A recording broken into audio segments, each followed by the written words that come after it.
Olá, laringoscopista! Seja bem-vindo à nossa semana da intubação orotraqueal.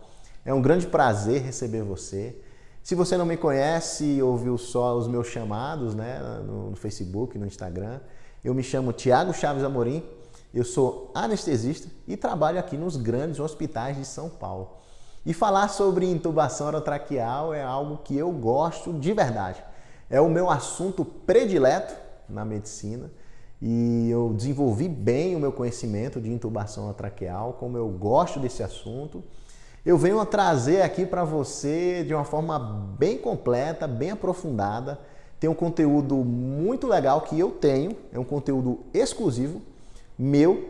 São vídeos e você vai poder ver através dos meus olhos algumas das minhas intubações. Eu tenho certeza que isso vai engrandecer bem a sua visão em relação à intubação orotraqueal. E não apenas isso, a minha abordagem ela vai além da intubação orotraqueal, ela é maior. Eu quero dar traquejo para você nos pacientes graves, não apenas chegar lá e intubar, né? Manejar um paciente não é apenas um procedimento. Você tem que intubar, você tem que fazer o manejo hemodinâmico, você tem que fazer a estabilização hemodinâmica dele. E isso envolve o paciente grave e todas as angústias que estão relacionadas com eles. Essa nossa primeira aula será sobre os 5 erros que você pode estar cometendo nas suas intubações. Tem várias dicas, na verdade são mais de 5, tá? No meio do terceiro erro lá eu vou falando de outros. Então são dicas bem legais para você melhorar a sua intubação e você vai aprender muito com esses erros. Erros estes que eu cometi bastante e agora eu vou economizar o seu tempo e vou salvar as vidas dos seus pacientes que vocês entrarão em contato. Porque é uma forma de aprender comigo algo que você não vai realizar, porque você recebeu um alerta sobre isso. Depois de amanhã a gente vai fazer uma aula sobre as melhores drogas que eu considero para fazer a intubação orotraqueal. Qual combinação de drogas a gente vai utilizar. E, finalmente, no sábado, a gente vai falar sobre o manejo hemodinâmico. Não basta apenas intubar, né? Você tem que garantir que o paciente permaneça estável hemodinamicamente. E no final dessa jornada que a gente está aqui, eu quero te ajudar a perder o medo do paciente grave. Esse é o meu grande objetivo, esse é o meu grande propósito. Tirar esse receio de você pegar um paciente e não entender como é que ele funciona, né? Como é que você vai pegar aquela pessoa e dar conforto, segurança, estabilizar, garantir a via aérea dela e deixar a sua equipe também tranquila, porque você sabe fazer esse manejo. Então vamos à nossa aula. É uma aula que eu preparei exclusivamente agora para a semana da intubação orotraqueal. E depois eu vou contar uma história para você, que é para você me conhecer melhor. Eu vou falar como é que eu cheguei aqui e a minha história. Mas eu gosto de ser direto ao ponto. Vamos logo à nossa aula, beleza? Então vamos nessa. Olá pessoal, eu me chamo Thiago Chaves Amorim, sou anestesista. Trouxe aqui um assunto bem importante para quem tenha interesse em intubar pacientes. Quais são os principais erros relacionados à via aérea que estão prejudicando a minha intubação? Eu tenho certeza que essas dicas que eu vou dar aqui, somente práticas, tudo voltado assim para a intubação real mesmo, alguma coisa vai fazer uma mudança no seu gatilho mental aí, que você vai começar a ver as intubações de uma maneira diferente.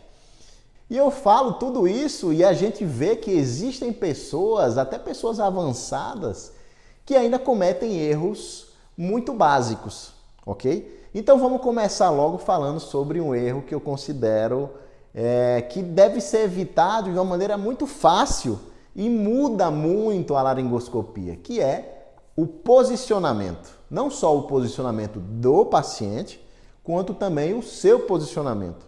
De que maneira? Primeiro lugar, use coxins. Isso aí já é mais do que provado que os coxins, em comparação com o paciente em DDH, eles são muito mais vantajosos. Porque você melhora muito a visualização da glote, você consegue alinhar melhor aqueles 3 eixos que a gente já conhece, né? O eixo oral, o laríngeo e o faríngeo. Então, esse alinhamento, ele possibilita você fazer menos força para entubar, você possibilita o paciente sofrer menos estresse ali na região da traqueia, ele vai taquicardizar menos, ele vai ter menos dor depois da sua extubação. E a intubação, a visualização é comprovadamente menor. Tá aí 2 artigos que eu coloco para provar que, comparando uma laringoscopia sem o posicionamento, que é o nosso famoso sniffing position, você comparando com o paciente em DDH, sem nenhum posicionamento. Então, coloque o coxim cervical na região do occipício, se é um paciente mais magrinho, né, como esse exemplo aí que eu estou colocando. E nos casos que realmente precisa de botar um coxim, que é nesse tipo de paciente, um paciente mais obeso e IMC elevado, muita gente tem medo desses pacientes. Por quê? Tiago, esse paciente aí era difícil, eu fiz a avaliação, né, desse próximo paciente aí que vai entrar na sala 12, e aí é um paciente viária difícil, o que é que você acha de a gente usar um fibro, né, alguma coisa assim? Não, ele não é viária difícil, esse tipo de paciente é fácil de intubar. Você precisa posicionar, só isso, colocar coxins escapulares e occipitais, de uma forma a fazer uma rampa, e o paciente vai entrar na sniffing position, que é a posição do cheirador. Eu faço muita cirurgia para bariátrica, então eu consigo perceber que fazendo o posicionamento é uma intubação normal, convencional, você vai perder ali 40 segundos colocando o coxim nas costas do paciente, né? Explica a ele que vai ficar como se fosse com uma mochila nas costas. E eu já vi pessoas tentando intubar pacientes obesos sem posicionar bem e passando apertos, chamando ajuda. E aí a gente tem que ajudar de que maneira? Mudando a abordagem. Tiago, você vai com vídeo laringoscópio? Não, eu vou lá e coloco coxins e a intubação vai bem mais suave. Ok? Primeiro erro, posicionamento. Tem um pulo do gato aqui que é o seu posicionamento. Ao usar coxins, lembrando que a sua visualização ela é uma visualização mais de cima para baixo. Então você vai laringoscopar de cima para baixo, porque o paciente está em sniffing. Se você não usa coxim, a sua visualização ela é mais na horizontal, ela é mais de trás para frente. Então, já sabendo disso, quando você usa coxins, um paciente mais difícil, que você não quer sofrer, você vai baixar o máximo possível a mesa. E quando você não vai usar coxim, se você tem esse hábito, que não é recomendado, você tem que subir a mesa. Segundo erro comum em relação ao manejo das vias aéreas, a intubação orotraqueal, é não respeitar os bloqueadores neuromusculares. Para mim, Tiago, o bloqueador neuromuscular é um dos maiores aliados de qualquer pessoa que vai intubar, seja anestesista ou seja um clínico geral, intensivista, enfim. Existem algumas pessoas que querem ventilar o paciente antes de fazer o bloqueador neuromuscular. Eles querem fazer uma laringoscopia antes mesmo de fazer o bloqueador neuromuscular, sendo que isso não faz sentido nenhum. Não existe lógica, eu vou fazer uma laringoscopia aqui sem usar o rocurônio, só para ver se é fácil, né? Se existe uma possibilidade de intubar sem o rocurônio. Mas como assim? Qual é a função do bloqueador neuromuscular? Em primeiro lugar, evitar lesões das cordas vocais. Se você intuba os pacientes sem bloquear eles, você vai machucar as cordas vocais dele. Vários pacientes eu já intubei sem o bloqueador neuromuscular, quando eu era clínico, e eu simplesmente forçava as cordas vocais dos pacientes e sentia que machucava mesmo. Você tem que vencer uma resistência mecânica.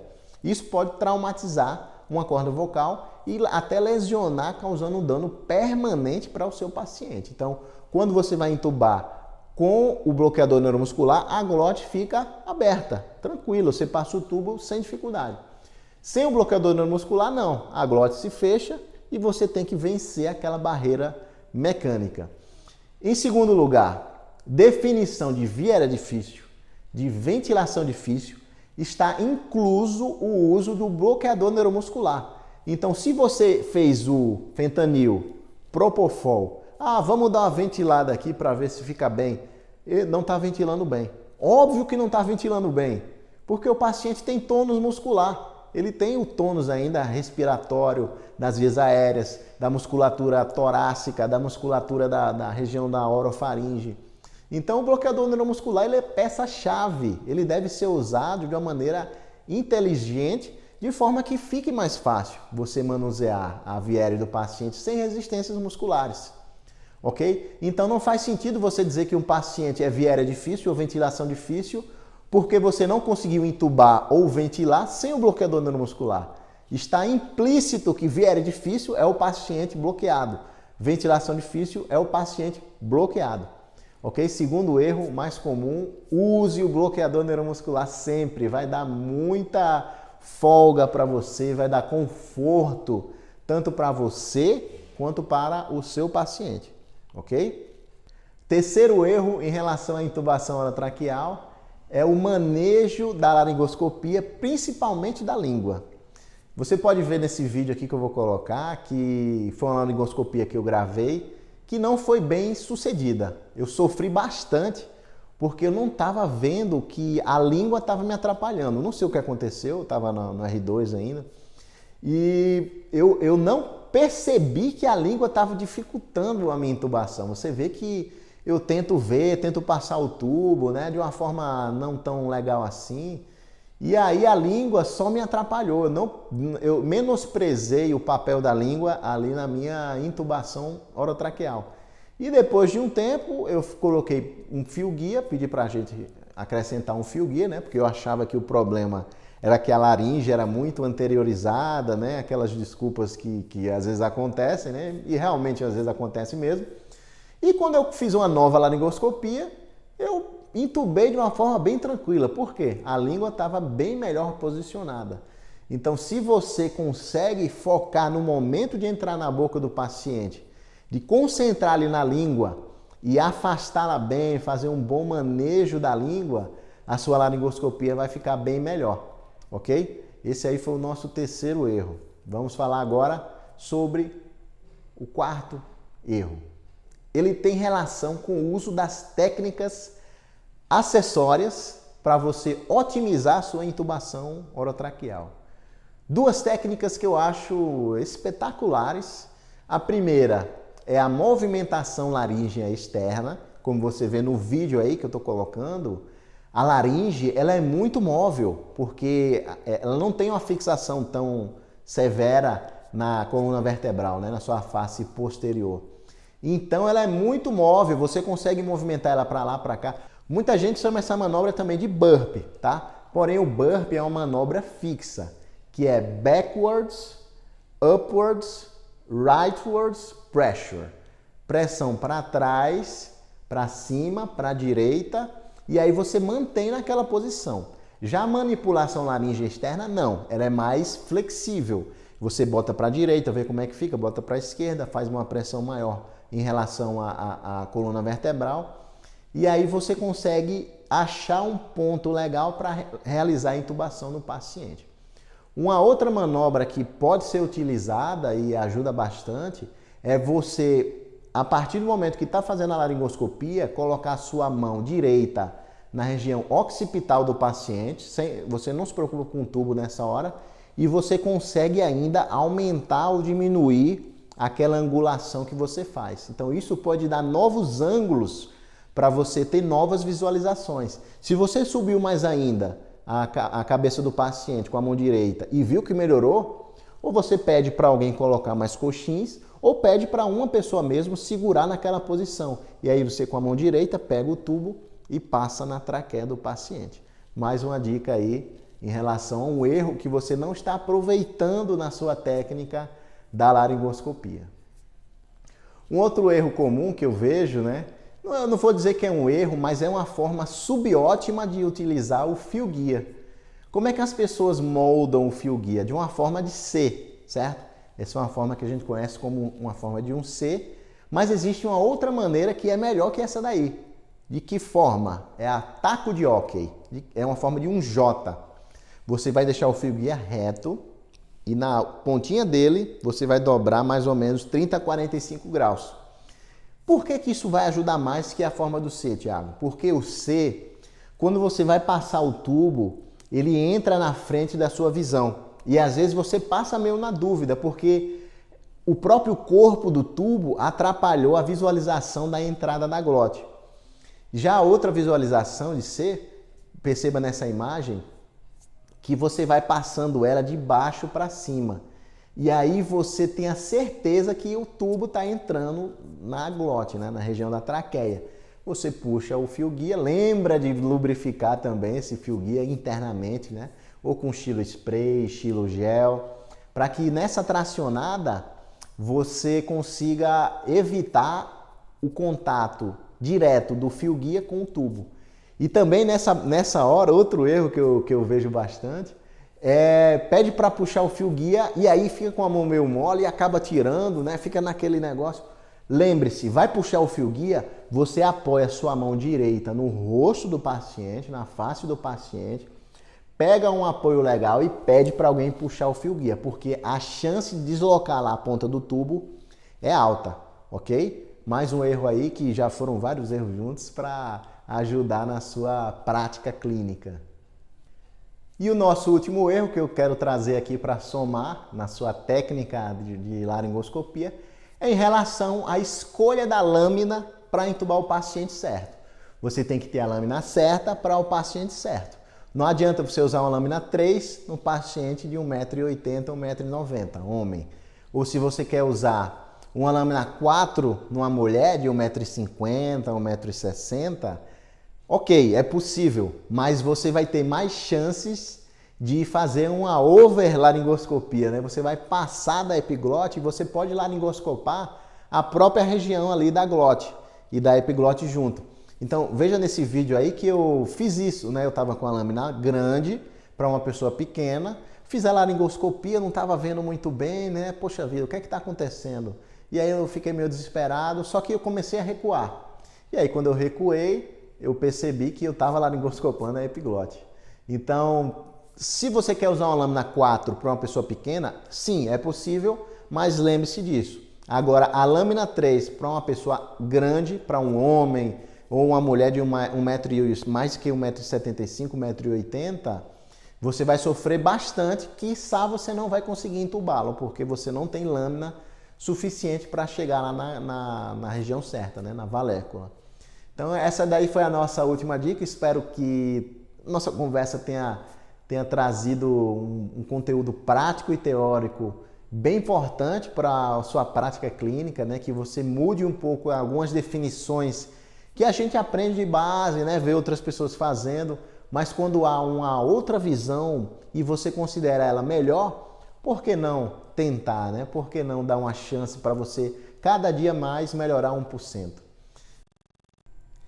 Olá, voltei. Espero que você tenha gostado aí dessa nossa primeira aula. Foi uma aula que eu preparei com muito carinho e falei sobre os 5 erros que você poderia cometer nas intubações orotraqueais. A partir de agora, eu tenho certeza que o que você viu nessa aula vai ajudar muito você e os seus pacientes também. Com certeza você vai beneficiar muito as pessoas que você vai cuidar nas intubações orotraqueais.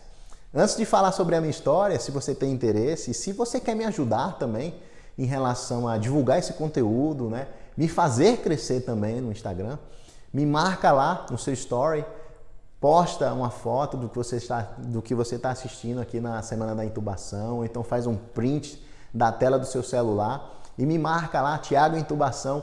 Se você não me segue ainda também, me segue, que é bem legal. Eu tenho muito conteúdo legal sobre pacientes graves no meu Instagram. Eu falo sobre intubação, ventilação mecânica. Enfim, eu acho que você me ajudando a perpetuar esse conhecimento e também me fazendo crescer nas redes sociais, só tem a trazer vantagens para todo mundo da comunidade médica.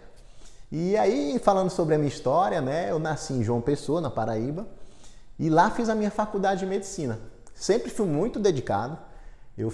No começo eu já era focado, entrei com 20 anos e já tinha um foco de estudar. Eu sabia bem o que eu queria e me dediquei desde sempre para estudar e me desenvolver. Eu fiz uma monitoria inicialmente de histologia e depois fiz outra monitoria de BTCA. Lá na minha faculdade a gente chama BTCA, que é Bases da Técnica Cirúrgica e Anestésica. Por coincidência eu virei anestesista, mas naquela época eu não tinha nem noção. Nem gostava tanto de anestesia, nem sabia bem o que era, né? E no final da faculdade, quando eu entrei no internato, eu comecei a fazer estágios, um pouquinho antes de entrar no internato, eu comecei a fazer estágios. E eu estagiava em Recife. Eu saía de João Pessoa por volta das 16 horas e chegava às 20 horas no hospital chamado Hospital Dom Helder Câmara, lá em Recife, lá em Pernambuco, né? Já sai de Recife. E lá eu fazia um estágio em UTI e no outro dia eu ia para o Hospital Agamenon Magalhães, que era em Recife mesmo, no sábado. E isso me fez crescer muito e me fez ter interesse nos procedimentos. Eu comecei a ver que eu era bom em procedimento, né? Eu gostava daquela adrenalina, digamos assim. Eu tinha facilidade e não era assim, não já sabia de tudo no começo, eu errei muita intubação. Inclusive a minha primeira intubação foi bem curiosa, porque a gente estava lá na UTI e eu fazia um acompanhamento de um médico chamado Flávio. Era um médico que até hoje é um intensivista, né, na verdade. Eu admiro muito ele, porque a carga teórica que ele tem é muito boa. E ele me preparou para fazer minha primeira intubação. Eu lá como acadêmico do 8º período, que se eu não me lembre, 4º ano, fui realizar minha primeira intubação, coloquei luva estéreo, máscara, touca e fiz toda aquela preparação para realizar essa intubação. Ele fez lá as drogas da intubação, que a gente vai falar depois de amanhã, e que na época eu não tinha a mínima noção do que é que ele estava fazendo. Eu sei que ele injetou algumas coisas lá. Nem hoje eu lembro o que é que ele fez, né? Isso aí na minha cabeça meio que apagou. Eu estava tão focado no procedimento, em fazer a laringoscopia, né? Eu já tinha treinado muito em manequins. E aí eu procedi para a intubação orotraqueal. Só que na hora da laringoscopia eu não tinha a mínima noção do que você teve agora, do que você viu com os meus olhos, digamos assim, né, através de uma câmera, o que eu vejo na laringoscopia. Eu não tinha nem ideia do que estava acontecendo ali. Eu só sabia que o tubo tinha que ir na direção meio que subindo, assim, ascendente. E acabou que eu passei esse tubo às cegas, eu não introduzi o laringo até o final da valécula, ou seja, eu meio que laringoscopei a língua, introduzi o tubo às cegas para cima e fiquei orando lá para o paciente estar entubado, né? Rola sempre aquela pergunta, e aí, viu, intubou, conseguiu? Ele me indagou e naquela incerteza do estudante de medicina, né? Sim, intubei. E aquela tensão, né? Ventilou e eu mais tenso ainda, né? Nesse momento você fica morrendo de medo de ter feito uma bobagem. Só que o paciente foi intubado. Milagrosamente, eu consegui fazer a minha primeira intubação, foi totalmente na sorte e às cegas. E é isso que eu quero que você não passe, eu quero que você tenha consciência da visão da laringoscopia e do manejo do paciente grave. Depois disso, eu desenvolvi um interesse bem legal por procedimentos e comecei a correr atrás do conhecimento. Só que eu tive um grande empecilho. Eu percebi que falar de paciente grave, falar de intubação orotraqueal era algo muito variável. Tinha médico que intubava com uma sequência de drogas, só com fentanil e midazolam, não usava bloqueador neuromuscular, e outro era só midazolam. Era uma confusão. Eu ia atrás de artigos, tentava aprender por meio de artigos pela internet, mas nenhum deles conseguia suprir aquela minha necessidade de saber intubar bem. Eu tinha esse grande receio. Eu conseguia fazer intubações depois de um tempo, né, no finalzinho da faculdade, mas eu queria sair da faculdade fera na intubação, porque eu sabia que aquilo era decisivo para a vida do meu paciente. Porém, eu não consegui. E depois disso, eu fui trabalhar em uma UTI, em João Pessoa, na Paraíba, trabalhei em SAMU, trabalhei em emergência, trabalhei nas unidades mistas da vida aí, né, e fiz algumas intubações que não foram ideais, mas para o conhecimento ali da minha época, foram ok. Eu conseguia intubar, não era aquela maravilha de intubação, mas sempre ficava com medo, ficava com receio do paciente morrer na minha mão. E em paralelo eu estava buscando conhecimento e não encontrava. Eu não conseguia suprir essa necessidade, né? Já fiz alguns cursos, mas não conseguiram suprir o que eu queria, que era saber intubar um paciente de uma forma mais simples possível. Com laringoscópio rígido, sabendo fazer um bom posicionamento. E eu só assim acabei, destrocei com essa minha insegurança, né, com essas minhas incertezas na residência de anestesia. Eu fiz aqui em São Paulo e aí eu dominei a intubação orotraqueal. Como eu gostava, já tinha dúvidas em relação a ela, eu fui com toda a minha energia para suprir tudo sobre a intubação orotraqueal. E cada intubação que eu fazia era um ritual assim maravilhoso para mim. Eu ficava super empolgado. E até hoje em dia eu adoro fazer esse procedimento porque eu sei que a vida do paciente ela é transferida sobre a minha segurança, sobre a minha guarda, né? Eu costumo falar que naquele momento eu vou ser o anjo da guarda do paciente, porque você está protegendo a via aérea e quer queira, quer não, você está protegendo a hemodinâmica, está protegendo a vida dessa pessoa. Então é uma responsabilidade grande que a gente tem como médico de assegurar essa estabilidade para os nossos pacientes. Por isso que a gente tem às vezes tanto medo, né, em relação à intubação orotraqueal.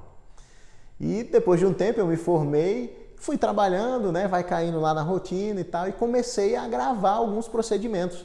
Algumas intubações minhas eu comecei a gravar para poder perpetuar esse conhecimento no futuro. Então, espero que você tenha gostado da intubação, da semana da intubação. Convide os seus amigos. Eu acho muito legal que você chame um colega, um amigo que você gosta, que vai ter um benefício, né, com esses conhecimentos que eu tô provendo aqui. Uma pessoa que você tenha consideração, que você acha que vai crescer com você, chama para assistir junto. A aula de depois de amanhã, na quinta-feira, a gente vai falar sobre a melhor combinação de drogas que eu, Thiago, acho para os pacientes graves. Espero que você tenha gostado. Lembra de me marcar, de tirar suas dúvidas. Faz um comentário aqui embaixo, falando se você gostou, tirando uma dúvida, comentando algo que foi surpreendente para você. Participa, que eu vou responder todas essas dúvidas pessoalmente. Eu adoro fazer isso, eu adoro ajudar e tirar essas dúvidas, tá bom?